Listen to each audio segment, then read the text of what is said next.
안녕하세요. Riding on the Korean Wave. A brand new week with Monday's edition of the Culture Wave. I'm Kwon So-ah in Seoul. Explore with us Korea's culture from all aspects and stay up to date with K-entertainment, K-trends, K-people. And today, I would like to highlight K-food and K-musicals. Our co-host for today's show is Walter Lee. Hello, Walter. Hello, so happy Monday and happy Monday to our viewers. I'm Walter Lee. I'm your co-host today and just stick around for my K-Enter news. And we're also joined by Arirang News culture correspondent Song Yoo-jin. Welcome. Happy Monday, So-ah and Walter. Happy Monday. Happy Monday to the Culture Wave viewers. I'm Song Yoo-jin. I'm Arirang News culture correspondent. Yoo-jin, I am super excited about your story today. I can tell. Because it is about something or someone I'm a huge fan of. So you have prepared a special story on the Netflix hit Culinary Class Wars. Now, we did talk about the show a number of times here on the Culture Wave, but give us a sneak peek on what makes your story stand out today. Right, so first of all, Culinary Class Wars has no doubt become one of the biggest hits on Netflix this year. By record, it has become the first Netflix Korea reality show to top the platform's non-English TV chart for 3 straight weeks. Now, personally, while seeing the show, I thought that what made the show such a big hit was not just the intense competition between the chefs, but also their personal inspiring stories that unfolded throughout the series. Now, among the 100 chefs who took part, the journey of Korean-American Edward Lee especially left a lasting impression, especially here in Korea, which led to the building of a big fan base. So for those who want to hear more about his story, first take a look at my exclusive interview with Chef Edward Lee. 나에게는 에드워드라는 미국 이름이 있지만 저는 한국 이름도 있어요. 나에게 한국 이름은 균입니다. 그래서 이 요리는 이균이 만들었어요. It looks like tteokbokki, Korea's beloved street food, but it's actually a creamy semi-freddo paired with a drink made of Korean melon, minari, and makgeolli. Chef Edward Lee's final creation on Netflix's Culinary Class Wars is a symbol of the journey he's embarked on throughout the show. So why did the winner of Iron Chef America and White House State Dinner guest chef choose to return to competition? In an exclusive interview with Arirang News, Chef Lee explains why. I've been lately sort of rediscovering a lot of my Korean food heritage. And it just so happened that around the same time, it was a way for me to tell a personal story. Chef Lee's culinary journey began and flourished in New York before moving to Kentucky and later Washington, D.C. Though he has spent most of his life in the U.S., his connection to Korea has always remained strong. Even when I wasn't cooking Korean food, I always use Korean flavors, whether it's gochujang or doenjang or kanjang or, you know, the things. I grew up eating my grandmother's Korean food, and I think that's just part of my DNA. Culinary Class Wars gave Chef Lee a unique chance to reconnect with that heritage through food. Throughout the show, he challenged himself to step away from his comfort zone, Southern American cuisine, and mostly try dishes he'd never cooked before. The culture of Korea seems so far away, but it's really not. And it's also part of my culture too. There's a lot of people who have been saying, especially Korean Americans, who have been saying that I've never seen my story told on TV in such a big stage. Cooking has been Chef Lee's dream since he was 10 years old. But over the years, it has evolved into something much more meaningful. There is something just magical about being in a room full of people eating and smiling and laughing and having conversations. And I think you don't get that energy anywhere else. So, what's next for the celebrated chef? He isn't planning to slow down anytime soon to get his job done. Ultimately, my job as a chef is to bring happiness to people. And if I can continue to do that, then I've done my job. Edward Lee started Culinary Class Wars as the world-renowned chef many of us know. But by the end, he has revealed something deeper to the world. He's not just Edward Lee. He's Edward Kyun Lee. 요즘에 그 너무너무 행복하고 너무 감사합니다. Well, I want to say 감사합니다 to him, and I don't know what it is, but when he speaks Korean, something goes Right, it touches on in your here. heart, Yes, and watching this interview, it made you realize again that he is a world-class chef, but yet so humble, right? Yes, I can. It's so amazing that he's gained this following as well. So I can see how they are devoted and how much they love him, and I've fallen in love with him already. And throughout my interview, especially what I found really inspiring and attractive about Chef Lee was his relentless passion and energy, because as you guys mentioned, he is a world-class chef, and many people, including myself, thought he's achieved it all. He has a stellar career, but he is continuously trying to push himself forward to try new things, which is, for example, his participation in the Culinary Class Wars. And with the show announcing last week that it will come back with a second season, who knows, maybe we'll get to see him return to season 2 with the brand new role. So I'd love fingers to. crossed. Right. And besides cooking, Chef Lee is also running the Lee Initiative, which is a nonprofit organization that provides programs for aspiring young chefs, mentoring, and also leadership programs for female chefs as well. That's really great. And Eugene, even though this is the first season of Culinary Wars, it ended 3 weeks ago, Right. It's still drawing new viewers. So I heard they've launched a new service to cater to a broader audience. You're right, Walter. So last Tuesday, Netflix started offering the audio description service for Culinary Class Wars Season 1. Now, this is a feature that provides narration describing everything that happens on screen, such as physical actions, facial expressions, costumes, and scene changes, making it accessible to those with visual impairments to enjoy this content. Now, personally, I hope that the streamer will expand this service to more languages, as it's only provided currently in Korean, so that more of the global audience can enjoy this content without barriers. That would be great, Eugene. And thank you very much for that great interview. Now, Eugene, please, Edward Kyun Lee 셰프님한테 안부 전해주세요. Please send him my greetings. Thank you very much. I will send him an email ASAP right away. All right, thank you again. Thank you.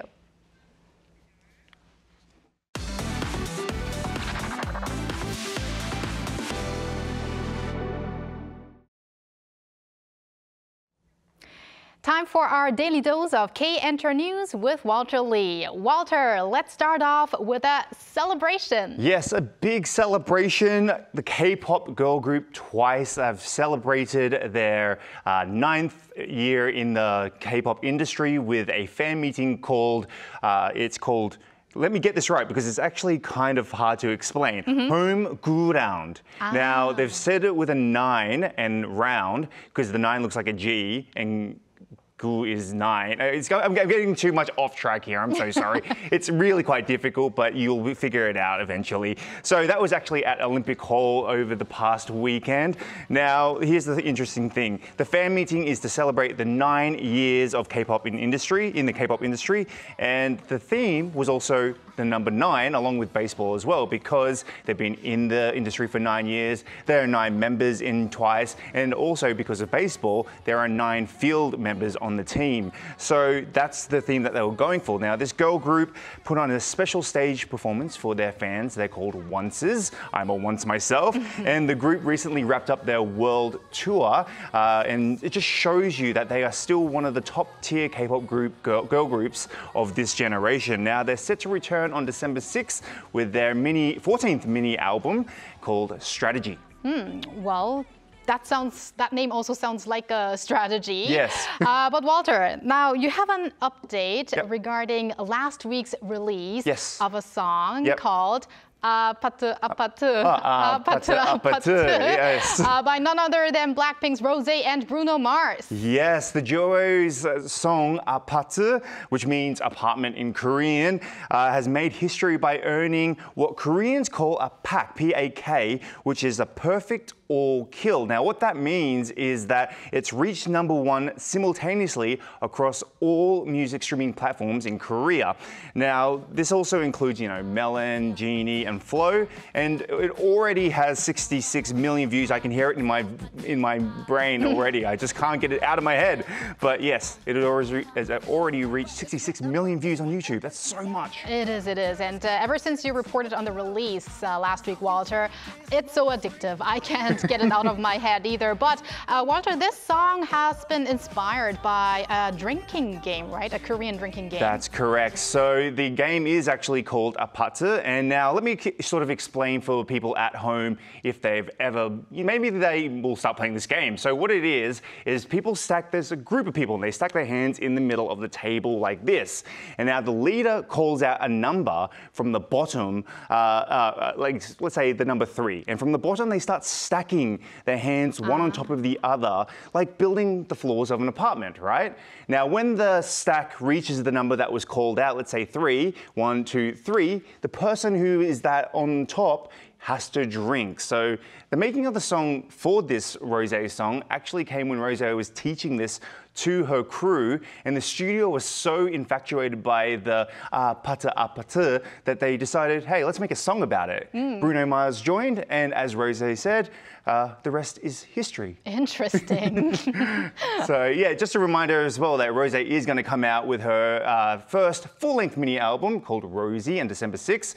I mean, it seems like all of Blackpink is busy these days. We had Jennie with Mantra, Lisa with her fashion show, and Jisoo is actually focusing on acting these days. A little bit of every member there. And Walter, we are also going to end up with another release that we talked about last week, the movie A Normal Family, or 보통의 가족. Yes, that's correct. So last week we were absolutely pleased to have Professor So on to talk about his opinion about the movie A Normal Family. Now, according to the Korean Film and Council integrated ticketing system, the opening weekend of this movie from the 18th to the 20th sold more than 200,000 tickets or views.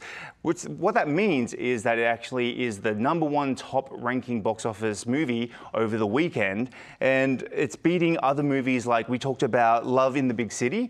It's also beating Joker, and obviously the very, very popular I, the Executioner as well. Not only that, A Normal Family has been getting raving reviews from critics as well as viewers. One viewer actually saying, and I quote, "It deserves the title of the year's standout Korean film." Well, I contributed to those numbers because I watched the movie on day 1 of the release. And I have to say, it keeps making me think of my own moral values. So I'd love to hear from your opinion once you watch it, Walter. I'm going to watch it very soon. And thank you very much for those K-Enter news. I'll stick around. And now for other culture-related news, we turn to our AI anchor, Ari. Hello and welcome to the Culture Wave AI News. I am Ari, your AI guide to the latest in cultural news and information, with a special focus on all things Korea. Let's jump into our first story of the day. Jeju Island has declared 2025 as the year of national heritage visits, becoming Korea's first designated region for this initiative. A captivating heritage signal light show will take place on Monday night, with various heritage tour programs running throughout the week. In celebration of the declaration, 13 major heritage sites, including Seongsan Sunrise Peak, the Jeju World Natural Heritage Center, and the Jeju Haenyeo Museum, will offer free admission this week. The National Library of Korea has created a special section dedicated to Nobel laureate Hangang. The collection features Han's early works, such as Your Cold Hands and Tear Box, as well as her internationally acclaimed books like The Vegetarian and I Do Not Bid Farewell. Visitors can also explore a collection of some 80 works of Hangang translated into 28 languages. The Culture Ministry hopes this will give readers the opportunity to fully immerse themselves in the charm of Korean literature. The 2024 Korea Film and Food Festival was held in South Africa, attracting over 4,000 local visitors. The South Korean embassy says attendees enjoyed a variety of activities, including tasting Korean dishes like tteokbokki and kimbap, participating in Hangul crafts, and experiencing hanbok and traditional games. K-cinema screenings were nearly sold out, and an impromptu dance performance by local K-pop fans added to the event's excitement. Now in its 9th year, This festival has established itself as a prominent annual K-cultural event for audiences in South Africa. That's all from me. I'll be back with more interesting cultural news and information same time tomorrow. Don't miss it.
Korean musicals have made it into the world's top theater districts, Broadway in New York City and the West End in London. Today, in our Culture Issues segment, we will take a deeper look into Korean-made musicals and their potential to captivate a broader global audience. And to do that, we are joined by culture critic Professor Ji Hae-won at Kyung University's Arts and Cultural Management program. Welcome, Professor Ji. Hello, good to see you. So, Professor Ji, let's begin with recent Korean musicals that entered the global stage, and not just any stage, Broadway and West End. So these are places that are dubbed as the home or the epicenter of musicals. Right. So which K-musicals are we talking about here? Yeah, actually there have been several musical theaters reaching out into the global stages for the past 10 to 15 years. But until recently, the markets are somewhat limited within the Asian countries. But however, in a couple of years, the Korean musical theater industry has got a remarkable achievement, not only in Asia, but also in a larger market, such as the London's West End or the Broadway in New York City. Earlier this year, the Korean musical Marie Curie performed in London and ran from June to July at the Charing Cross Theatre, which was originally created and premiered in 2018 in Seoul, here in Seoul. And the show adapted in English with the local creators and performed by English actors. Besides London, the show has been introduced to Asian markets, including China and Japan, and of course also to Curie's homeland, Poland, 2 years ago. Also, there is a Broadway show, The Great Gatsby, produced by a Korean producer, Shin Chun-soo, opened in last spring. The show premiered in the US, so not in Korea, but it is actually the first Broadway show mainly produced by the Korean producer. More recently, on October 16, last week, another key musical, Maybe Happy Ending, just started its previews on Broadway at Belasco Theater. The show was premiered in 2016 in Seoul. It has revived several times as one of the steady-selling musicals here in Korea.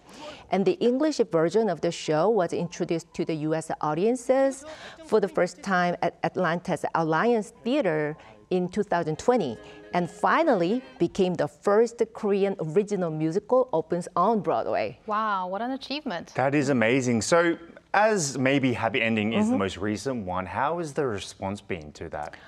Actually, the show just started its previous last week, so it's kind of early. how to say how the theater goers in New York City like the show. But the show is supposed to officially open in November. But I can definitely say the trial performances in Atlanta, it was well acclaimed by both the critics and audiences. And the Broadway industry has been very much interested in the show, including producers, actors, and even the investors. So I believe the show would be a very unique show on Broadway as well. It's actually a smaller show with only 3 cast members on stage, and it tells a story about the 2 helper robots, which were created to help out the people, but abandoned by their owners. So Oliver and Claire, and it contains a pretty strong theme in it and universal theme in it. So I think the Broadway audiences will love the show. We hope so. And Professor Ji, just for clarification, so what defines a Korean musical or a K-musical? Because we hear some very international names of titles of the musical. So is it if a Korean producer produces the musical, or in other cases we have the story being Korean? So could you clarify that a little bit for our viewers? Yeah, sometimes it's confusing, right? So like a K-pop industry, we don't actually restrict the Korean musicals have to be created only by Korean artists. So for instance, the maybe Happy Ending, it was written by Korean writer Park Chun-hyu and composed by American composer Will Aronson. So they collaborated together. So at this point, we rather define Korean musical as a show were developed and premiered in Korea by the Korean producers and actors. Oh, I see. But that's the definition at this point. So because I guess the definition would be changed would be different as things change, because the theatrical work is all about the collaboration. So international co-work would be growing, I think. So maybe someday, I mean, the definition would be changed with a new Korean musical boundaries with the international collaborators and producers and investors all together. Right, and we also have K-pop groups where we have many international members these days. Yeah, of course. So a lot of collaboration, right? Sounds very exciting. So the musicals you mentioned earlier had already been a success here in Korea. So are we seeing an improvement in the development of domestic musicals over the recent years? Actually, the theater market in Korea had a hard time during the COVID-19 pandemic, like any other cultural markets. But it has been recovered relatively fast. So there are many existing and brand new shows playing all around the year here in Korea, especially the Korean original musical, not the locally licensed production of foreign countries. The Korean original musical have been continuously growing for the past 10 years, including the larger scale shows such as like Frankenstein or The Man Who Laughs, or the smaller shows, the Red Book, Inside William, Let Me Fly, Frida, of course, maybe Happy Ending, and Marie Curie, and many others. So behind the rapid growth, there are many younger creators and producers work together to find more audiences in the age of digital media. So it's not easy to find the audiences, but they are trying to find more audiences.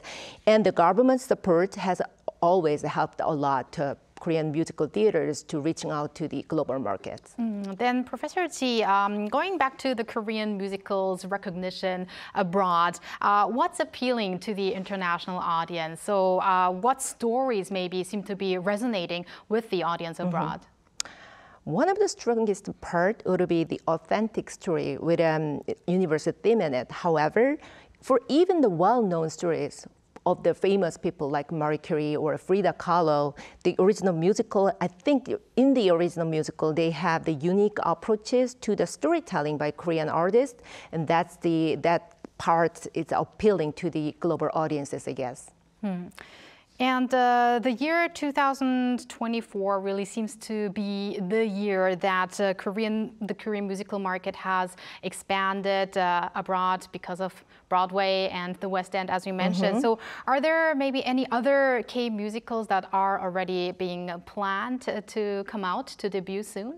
Many producers are trying to reach out to the global markets. As long as I know, in this year or in next year, in a couple of years, 3 more musicals, Red Book, UNIT and Inside William have been trying to reach out to the UK markets. And later this year, a new musical, Blue Blind, will be introduced to the New York market. I'm very much looking forward to that. And just one last question, Professor. What are the tasks ahead for K-musicals to succeed globally? In order to succeed globally, I think the most important thing is for the producers and artists is understanding the different market and the audiences, like their different tastes or their needs or everything and the cultural backgrounds. So they branching out into the global market. Another important thing is a closer partnership with the local professionals. So it's not just translating the story, it's just adapting the story in English. So the backgrounds, they have to understand the cultural background and audiences first, I guess. I'm very excited about the future of Korean musicals expanding further abroad. So thank you very much, Professor Ji, for your insight today. Thank you. Thank you. And thank you, Walter, for today. I'll see you back on Wednesday. Wednesday, yes. See you then. And thank you for spending the past half an hour with us on the Culture Wave, and hope you join us again on Tuesday at 2 p.m. Korea time and maybe one day here in Korea. Thanks for watching.